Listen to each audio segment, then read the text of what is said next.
여러분들 잘 오셨습니다. 오늘은 여호와께서 사람에게 그의 공의와 신실을 따라 갚으시리니, 이 제목으로 하나님의 말씀 선포하겠습니다. 다윗이 이 창과 물병을 이렇게 적진에서 가져온 이후에 지금 다윗 산 위에서 사울에게 호소하고 있는 것들을 보게 됩니다. 그럴 때에 이 모습을 보고 이 사울이 회개는 하였지만 결국 각자의 길을 갈 수밖에 없었다라고 하는 거예요. 이 회개에 대해서 다윗이 믿지를 못하는 그런 모습이기 때문에, 그렇기 때문에 회개에 대해서 일시적인 모습들과, 그리고 두 사람이 여기서 마지막 만나게 되고 더 이상은 만나지 않는 그런 모습이 되게 됩니다. 우리가 지난 시간에 살펴봤던 것들은 10사람들이 두 번째 밀고를 하게 되고 이 사울이 3,000명을 데리고 다윗을 추격하게 됩니다. 그럴 때에 다윗이 이전에는 사울이 우연하게 자기가 숨어져 있는 동굴에 왔기 때문에 옷자락을 베었는데, 이번에는 이 사울이 있는 진영으로 다윗과 아비새가 들어가 가지고 실제로 창과 물병을 가져오는 것들을 보게 됩니다. 그럴 때에 아비새는 옆에서 부추기는 거예요. 빨리 죽여버리자라고 했을 때에 다윗은 여호와의 기름 부음 받은 자를 죽일 수 없다라고 하면서 창과 물병만을 가지고 와서 그 증표로 보이게 됩니다. 오늘은 어떤 얘기가 나오게 됐냐면 그 이후의 얘기가 나오는 것인데, 그러면서 그냥 그 상태로 끝나게 되면 안 되잖아요. 그렇기 때문에 이 상황 안에서 다윗이 사울에게 그 상황을 알리기 위해서 산 꼭대기에서 외치고 있는 것들을 보게 됩니다. 근데 24장에서는 사울에게 외쳤는데 지금 26장에서는 아브넬에게 책망하게 되는 거예요. 왜냐하면 아브넬은 군대 장관으로서 이 사울을 보호해야 되는, 안전을 지켜야 되는 것들을 하게 되는데, 그것들에 대해서 이 직무를 유기했기 때문입니다. 그럴 때에 사울은 내 아들 다윗아 똑같이 인식하는 모습을 이야기하게 되고, 다윗은 또 자기 자신을 호소하게 됩니다. 나는 메추라기를 잡는 자와 같이 별것도 아닌 사람인데 왜 이렇게 3,000명이나 데리고 나를 잡으려고 합니까? 라고 이야기를 하게 됩니다. 그럴 때 사울이 그 얘기를 듣고 나중에 두 번째로 회개하게 됩니다. 근데 이때 회개한 얘기가 내가 범죄하였도다라고 하는, 실제로 자기가 죄를 지은 것들에 대해서 인정하는 모습을 보게 됩니다. 하지만 그 상황 안에서 서로 멀어지게 되고 이제는 서로 만나지 못하는 그런 모습이 되게 됩니다. 오늘은 한 절씩 좀 간단하게 살펴보도록 하겠습니다. 13절에 보면 이에 다윗이 건너편으로 가서 멀리 산 꼭대기에 서니 거리가 멀더라 라고 되어 있습니다. 멀리 있던 거예요. 안전하게 있던 거예요. 왜냐하면 이 사울이 어떻게 자기에 대해서 해코지할지 모르고 또 군사들이 3,000명이 있기 때문에 언제 추격할지 모르기 때문에 이 내용들에 대한 이야기는 하고는 싶지만 어떻게 되는 거죠? 위험하기 때문에 멀리 산꼭대기에서 이야기하는 것들을 보게 됩니다. 근데 아까 얘기했듯이 다윗이 사울을 부르는 것이 아니라 아브넬을 부르고 있는 것들을 보게 됩니다. 14절에 보면 다윗이 백성과 넬의 아들 아브넬에 대하여 외쳐 이르되 아브넬아 너는 대답하지 아니하느냐 하니 아브넬이 대답하여 이르되 왕을 부르는 너는 누구냐 하더라. 15절에 다윗이 아브넬에게 이르되 내가 용사가 아니냐, 이스라엘 가운데 너 같은 자가 누구냐? 그러한데 내가 어찌하여 내 주 왕을 보호하지 아니하느냐? 백성 가운데 한 사람이 내 주 왕을 죽이려고 들어갔었느니라 라고 얘기하고 있습니다. 아브넬에게 얘기하고 있는데 다짜고짜 책망하고 있는 것이 아니에요. 처음에는 어떻게 하고 있죠? 아브넬에 대해서 지금 인정하고 있는 것들을 보게 됩니다. 뭐라고 지금 얘기하고 있냐면 내가 용사가 아니냐, 너는 용사다, 너는 뛰어난 사람이다라고 하면서 인정을 하게 되지만 그 인정을 한 이후에 책망하게 되는 거예요. 결국 지금 이 다윗은 아브넬을 인정하면서 정중하게 책망하고 있는 것들을 보게 됩니다. 아브넬은 잘못했죠. 왜? 군대 장관이기 때문에 자기가 이 사울을 안전을 지켜야 되는데 잤어요. 모든 사람이 잤기 때문에 결국 하나님이 하신 것이지만 그는 직무유기를 했기 때문에 다윗에게 지금 책망을 듣게 되는 것이고, 다윗은 왜 아브넬을 책망했을까요? 결국 다윗은 사울에게 얘기하고 싶었던 거예요. 우리가 24장에 나왔던 그런 모습처럼 지금 이 일들을 통해서 이 사울이 자기의 목소리를, 자기의 얘기를 들을 것이라고 하는 것을 알고 있기 때문에 지금 그렇게 얘기하고 있는 것들을 보게 됩니다. 그럴 때 16절에 뭐라고 되어 있냐면 내가 행한 이 일이 옳지 못하도다라고 얘기하면서 여호와께서 살아계심을 두고 맹세하노니 여호와의 기름 부음 받은 너희 주를 보호하지 아니하였으니 너희는 마땅히 죽을 자이니이다. 이제 왕의 창과 왕의 머리 곁에 있던 물병이 어디 있나 보라 하니라고 되어 있습니다. 결국 뭘 얘기하고 있냐면 다윗이 사울에 대해서 기름 부음, 여호와의 기름 부음 바르신 자라고 하는 것들을 다시 한번 인정하고 있는 것들을 보게 됩니다. 그러면서 객관적인 증거를 제시하는 거예요. 너 창을 찾아봐. 사울의 물병을 찾아봐. 없지. 그것은 우리 있는 사람이 들어가 가지고 실제로는 사울을 죽일 수 있음에도 불구하고 기름 부었기 때문에 죽이지 아니하였다라고 하는 거야라고 하는 것을 얘기하고 있는 것입니다. 그러니까 계속 뭘 얘기하고 있는 거죠? 지금 다윗이 사울에게 얘기하고 있는 거예요. 내가 당신을 반역한 게 아니다. 내가 만약에 반역할 마음이 있었다고 한다면 이렇게 당신의 옷자락을 잘랐을 때에도 물병과 창을 가져왔을 때에도 당신을 죽일 수 있지 않았겠냐. 나는 당신에게 해를 입히려고 하는 사람이 아니고 당신의 자리를 뺏으려고 하는 사람이 아니다라고 하는 것을 계속 지금 이런 상황을 통해서 알려주고 있는 것입니다. 그럴 때에 17절에 사울이 다윗의 음성을 알아듣고 이르되 내 아들 다윗아 이것이 내 음성이 아니냐 하는지라 다윗이 이르되 내 주왕이요 내 음성이니이다 하고, 그러니까 지금 17절의 말씀은 24장에 나와 있는 내용과 거의 비슷하게 반복되어 있는 거라고요. 지금 이 상황 안에서 사울은 다윗의 음성을 알아듣게 되었고 다윗은 일관적으로 어떻게 되냐면 그 사울에 대해서 왕으로서 이야기하고 있는 것들을 보게 됩니다. 그럴 때에 24장 16절에는 좀 차이가 있는 게 뭐냐면 소리를 높여 울었다는 것이 24장에는 나와 있어요. 근데 26장에는 나와 있지 않다라고 하는 겁니다. 그러니까 우리가 어떤 회개를 할 때에 눈물을 흘린다라고 하는 것은 결국 뭐죠? 더 깊은 회개의 가능성이 있게 되는데 문제는 뭡니까? 24장에 그 일들이 일어났음에도 불구하고 이 사울은 여전히 다윗을 죽이려고 쫓아오는 거라고요. 24장에서 눈물을 흘리면서 회개했는데도 지금 끝까지 쫓아오는 것을 보면 26장에 울지 않고 지금 다윗에 대해서 언급하고 있는 모습을 보면 훨씬 더 회개가 적을 수밖에 없는 거기 때문에 결국 다윗도 그의 회개에 대한 것들을 믿지 않는 것들을 보게 됩니다. 그럴 때 18절에 뭐라고 되어 있냐면 또 이르되 내 주는 어찌하여 주의 종을 쫓으시나이까 내가 무엇을 하였으며 내 손에 무슨 악이 있나이까 라고 얘기하고 있어요. 다윗은 반복적으로 얘기하고 있다고. 나는 죄가 없다. 나는 악이 없습니다. 나는 당신에 대해서 어떠한 나쁜 생각들을 가지고 있는 것들이 없습니다라고 얘기하고 있어요. 왜 그럴까요? 사울이 그 얘기를 믿지를 않으니까. 그러니까 반복적으로 계속 똑같은 얘기를 할 수밖에 없고 사울은 그 얘기에 대해서 또 받아들이지 않는 모습이 되는 것입니다. 그럴 때 19절에 뭐라고 되어 있냐면 원하건대 내 주 왕은 이제 종의 말을 들으소서. 만일 왕을 충동시켜 나를 해가려는 이가 여호와시면 여호와께서는 재물을 받으시기를 원하나이다마는. 그러니까 두 개의 얘기가 나옵니다. 지금 왕이 나를 쫓고 있는데 그 쫓고 있는 이유, 그 근원이 여호와라고 한다면 뭐라고요? 재물을 받으시기를 원하나이다. 이 뭐냐면 내가 만약에 잘못해가지고 하나님께서 당신 사울을 통해서 나를 쫓고 있는 상황이라고 한다면 내가 하나님께 회개의 제물을 바치겠습니다라고 얘기하고 있는 거예요. 그 말은 결국 뭐죠?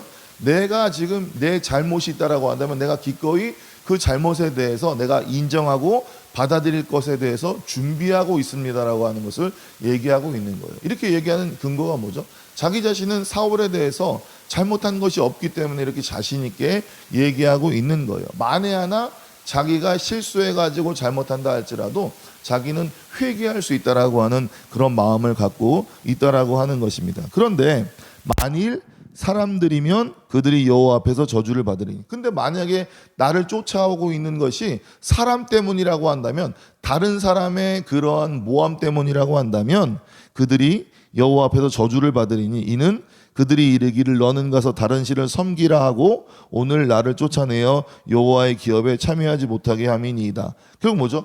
지금 이렇게 하고 있는 행동은 나에게 다른 신을 섬겨라 라고 하면서 여호와의 기업이 뭐죠? 약속의 땅인 이 가나안에서부터 나를 쫓아내가지고 나에게 대해서 하나님 앞에 가지 못하게끔, 하나님의 그 기업에 참여하지 못하게끔 만든다라고 하는 것을 이야기하고 있는 거예요. 결국 뭐죠?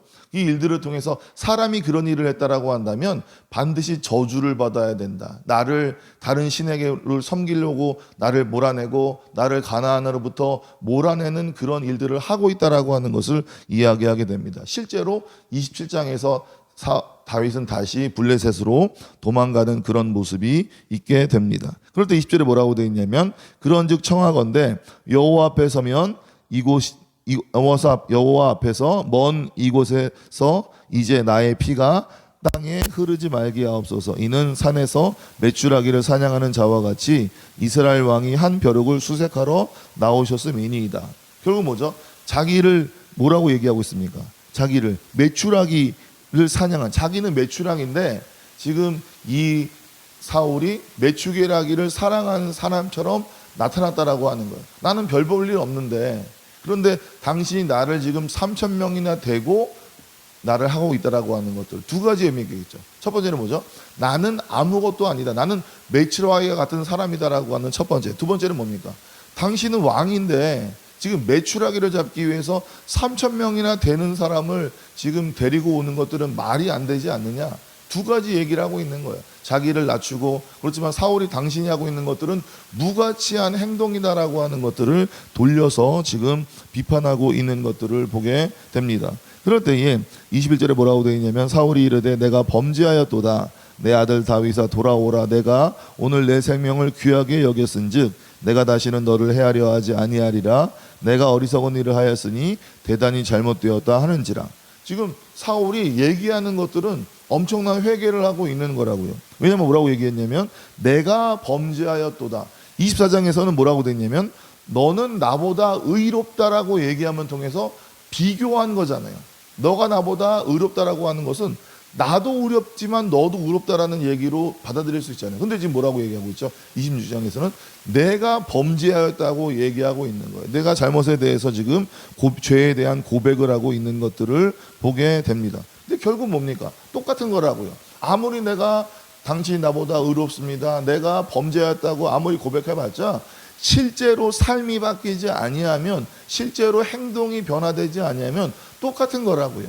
우리가 하나님 앞에 나와서 회개하는 이 시간에 말로만 회개하고 눈물로 회개하는 것들로 그치는 것이 아니라, 내가 회개한 것들에 대해서 반드시 내 삶이, 내 행동이 완전히 바뀌지 아니하면 하나님은 그것들을 회개로 여기지 아니하고, 그런 모습이 나에게 반복적으로 나타나게 된다면 나는 온전한 회개를 할 수 없다라고 하는 것을 우리가 이 사울을 통해서 돌아보시기를 바랍니다. 그럴 때 뭐라고 얘기하죠? 내 아들 다윗아 돌아오라. 처음 얘기한 거예요. 나한테 돌아오라라고 얘기하고 있는데 다윗은 돌아갑니까? 아니에요. 워낙 사울이 거짓말을 많이 했기 때문에 돌아오라고 하고 내가 범죄하였다고 하고 내가 잘못했다라고 얘기해도 다윗은 속지 않는 거예요. 이것은 진짜 회개했다 할지라도 이 상황 안에서 돌아갈 수 있는 사람은 사실 없습니다. 어쩔 수가 없는 거예요. 너무나도 많은 죄악을 저지르게 되면 회개한다 할지라도 그 즉시로 그 진정성을 받아들일 수 없는 거예요. 그럴 때 뭐라고 얘기하고 있냐면, 내가 어리석은 일을 하였으니라고 얘기하고 있어요.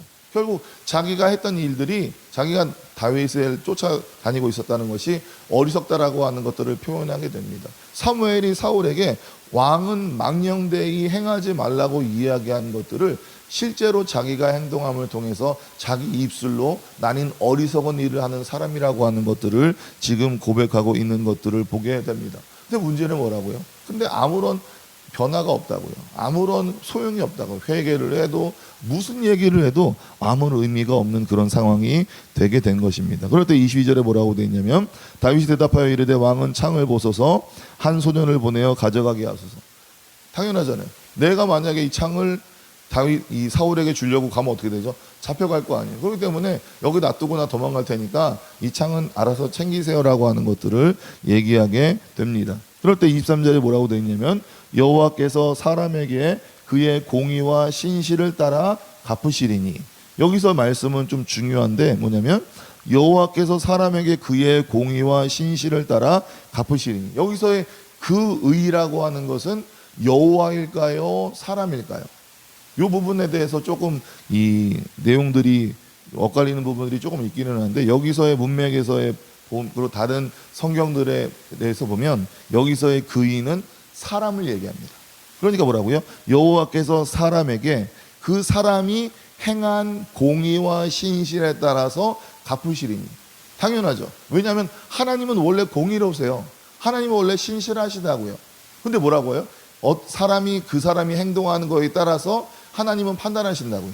그 사람이 공의와 신실을 가지고 행동한다면 하나님은 그 사람이 그것들에 대해서 갚으실 것이고, 그 사람이 공의롭지 못하고 신실하지 못한다고 한다면 또 그 사람이 그런 모습대로 하나님은 갚으신다고요. 하나님은 공의로우시라고요.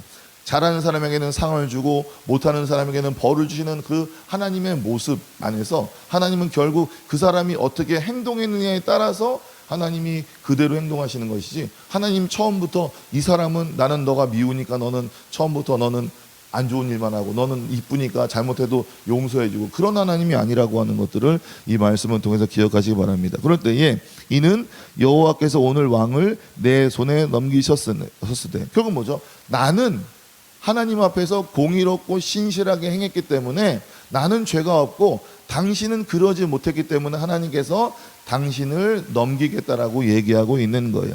나는 손을 들어 여호와의 기름 부음 받은 자를 치기를 원하지 아니하였음이니이다. 결국 보복은 하나님께서 하시는 것이고, 하나님은 그 모든 것들에 대한 판단을 공평한 공정한 재판관처럼 정확하게 하실 수 있는 거기 때문에 나는 내가 개입하지 않고 모든 것들을 하나님께 드릴 것이고, 하나님은 하나님의 그 모습 안에서 그 사람의 공의와 신실에 따라서 반드시 갚아주실 것이라고 하는 것을 나는 믿습니다라고 하는 것을 이야기하게 됩니다. 그럴 때 24절에 뭐라고 얘기하게 되냐면, 오늘 왕의 생명을 내가 중히 여긴 것 같이 내 생명을 여호와께서 중히 여기셔서 모든 환난에서 나를 구하여 내시기를 바라나이다 하니라 라고 되어 있습니다. 결국 뭘 얘기하고 있냐면, 내가 다른 사람의 생명을 귀하게 여기면 어떻게 된다고요? 나의 생명도 귀하게 여김을 받는다고요. 이거 어디서 많이 봤죠? 어디서 봤죠? 마태복음 7장 21절에 황금률에 대한 얘기를 하고 있잖아요. 결국 우리가 뭘 얘기하고, 마태복음 7장 12절에 남에게 대접을 받고자 하는 대로 너희도 남을 대접하라. 그러니까 내가 다른 사람의 생명을 존중하게 여기면 결국 다른 사람이 나의 생명을 존중하게 여길 것이고, 하나님도 나의 생명을 존중하게 여길 거라고 하는, 이거는 황금률이라고, 이건 반드시 일어난다고. 그렇기 때문에 나는 다른 사람에게 선을 행하고 나는 다른 사람을 대접하고 내가 다른 사람들에게 자비를 베풀게 된다면 그것이 사람에게 올 수도 있고, 그 사람이 그것들을 행하지 못하면 하나님이 나에게 해주실 것이라고 하는 것들, 결국 뭐죠? 그 마태복음 7장 21절의 황금률, 예수님이 말씀하셨던 그 말씀이 구약의 버전으로 지금 이 다윗의 입술을 통해서 이야기하고 있는 것들을 보게 됩니다. 그럴 때에 이 25절에 뭐라고 되어 있냐면, 사울이 다윗에게 이르되 내 아들 다윗아 내게 복이 있을지로다. 내가 큰 일을 행하겠고 반드시 승리를 얻으리라 하니라. 다윗은 자기 길로 가고 사울은 자기 곳으로 돌아가니라. 결국 다윗이 사울에게 했던 이 자비를 베푼 것들에 대해서, 생명을 살려준 것들에 대해서 사울도 알고 있잖아요. 그리고 때문에 뭐라고 얘기하고 있죠? 너가 큰 일을 행하겠다. 반드시 승리를 얻으리라고 하는 것들. 지금 도망자를 잡고 있는데, 반역한 사람이라고 잡고 있는 사람에게 이렇게 얘기할 수 없잖아요. 결국 뭐죠? 사울은 다윗을 인정하고 있는 거라고요. 자기가 무슨 말을 하고 있는지를 잘 모르지만 결국 왕이 될 것이라고 하는 것들을, 왕위를 인정하는 그런 모습이 된다라고 하는 것을 이 얘기를 통해서 보게 되는 것입니다. 근데 결국 어떻게 되는 거죠? 그렇지만, 회개한 것처럼 보이지만 다윗은 사울을 따라가지 않습니다. 여러분들이라고 한다면 그러지 않을 거잖아요. 철학을 한다고 하더라도 나를 죽이려고 했던 사람이 지금 잠깐 회개한다고 따라가는 일은 없을 거라고요. 내가 아까 얘기했듯이 이제는 여기가 사울과 다윗이 만나는 마지막 지점이에요. 31장이 어떻게 되죠? 길보아 전투에서 패배함을 통해서 사울이 자살하게 되고, 이제 그 일들을 통해서 이제 다윗이 왕으로서의 모습이 나타나게 되는 일들이 벌어지게 되는데, 이제는 더 이상 이런 이 다윗과 사울이 만나지 않게 되고, 27장에서는 이제는 두려움을 떠오르는 통해서 이제 다윗이 블레셋으로 또다시 도망가는 것들을 보게 됩니다. 오늘 말씀 결론적인 것들을 마지막으로 이야기하면, 아까 얘기했듯이 여호와께서 그 사람에게 그의 공의와 신실을 따라 갚으시리니 라고 하는 그 말씀 우리가 기억하시기를 바랍니다. 결국 하나님은 우리의 모습에 따라서 판단하신다고요. 저와 여러분들, 그러니까 우리가 이 신학에 대해서 잘못 이해하는 것들이 뭐냐면 칼빈의 예정론을 통해서 하나님은 그 사람을 만들기 전부터 구원받을 사람과 지옥에 갈 사람들을 미리 예정하셨대요. 어떻게 그런 말이 나올 수가 있습니까? 그렇잖아요. 어떤 사람은 태어나기 전부터 아무것도 하기 전에 구원받기로 결정되어 있대요. 그것은 인정할 수 있어요. 생각할 수 있어요. 근데 뭐죠? 어떤 사람은 태어나기 전부터 이 사람이 지옥에 갈 것을 예비했대요. 말이 안 되잖아요. 하나님은 우리의 행동에 따라서 판단하십니다. 하나님은 우리의 삶의 모습을 통해서 그 근거대로 하나님은 판단하시지, 하나님이 공의대로, 하나님이 자의대로 우리를 결정하시는 것이 아니라고 하는 거예요. 여기도 그렇게 되어 있잖아요. 그의 공의와 신실을 따라 갚으시리니. 그러니까 저와 여러분들이 온전한 중심을 가지고 온전한 삶을 살아가게 된다면 우리는 반드시 구원받을 수 있는 거예요. 내 마음이 바뀌지 않으면, 내 중심이 변하지만 않으면 나는 온전히 하나님이 나에게 주신 그 하나님의 자녀로서의 지위를 잃지 않게 되는 것입니다. 근데 내가 진짜로 예수님을 믿지 않아요. 내가 진짜로 하나님을 믿지 않아요. 내가 믿는 척하는 모습이 있을 수 있습니다. 또 내가 하나님을 믿는다 할지라도 어느 순간 하나님이 아니라 세상이 좋아지고 그것을 죽을 때까지 내가 있게 된다면 우리는 결국 그의 공의와 신실하심에 따라 하나님의 그 심판을 받을 수밖에 없다라고 하는 거예요. 저와 여러분들이 하나님의 말씀이 무엇을 이야기하는지를 정확히 이해하시면서 하나님은 반드시 공의로운 분이시다. 그러면 내가 온전히 하나님께 나아가면 나는 반드시 하나님의 축복을 받을 수 있고 하나님의 구원을 받을 수 있다라고 하는 것을 기억하시면서 내 중심을 드리고 내 삶을 드리는 저와 여러분 되기를 간절히 축원합니다.